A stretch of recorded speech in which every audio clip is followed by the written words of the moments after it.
So this last video, what we're going to talk about is what if you don't use your personal meeting room to meet with your students. What that means is you like to schedule meetings, which means that every time you schedule something, that new meeting will have a different ID number. So for example, if I say schedule a new meeting and I schedule it for the near future, let's just put here, we'll just call this demo. And I set the time, I set the duration, and it's all set ready to go. So like, maybe I've got it set for 2 days down the road. It's just there, all set to go. Your kids already have the link.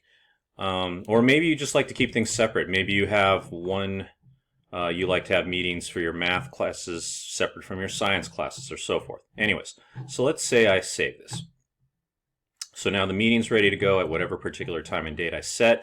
And it generates a unique meeting ID. So this is not the same as scheduling or hosting a meeting with my personal Zoom room.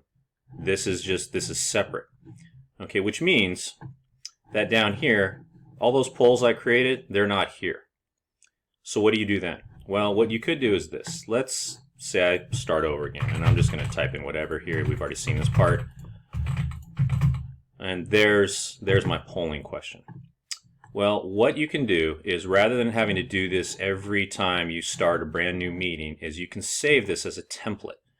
So if I scroll down, and right here, right above the polling area, it says save as a meeting template.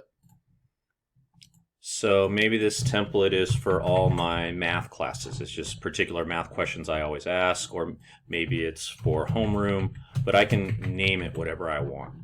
And I can save that template. So that way, down the road, when I schedule a new meeting, let's say I go schedule a meeting, and I give the topic and the title and all that good stuff, right here, about the third option down, use a template. Well, that template will be listed here. So if I select homeroom and I save it, then you'll notice down at the bottom that poll I had set up earlier has now been transferred here. So you can set up templates so that any polling questions that you've created can be used in different meetings. Okay? All right, so I think that's about everything on polling. I hope that helps. It gives you a couple different options in terms of when to do polling in the moment versus having them set up ahead of time, and how to save them as templates so that if you don't use your one personal meeting room, that you can use it for other scheduled meetings. I hope this helps, and let me know if you have any questions.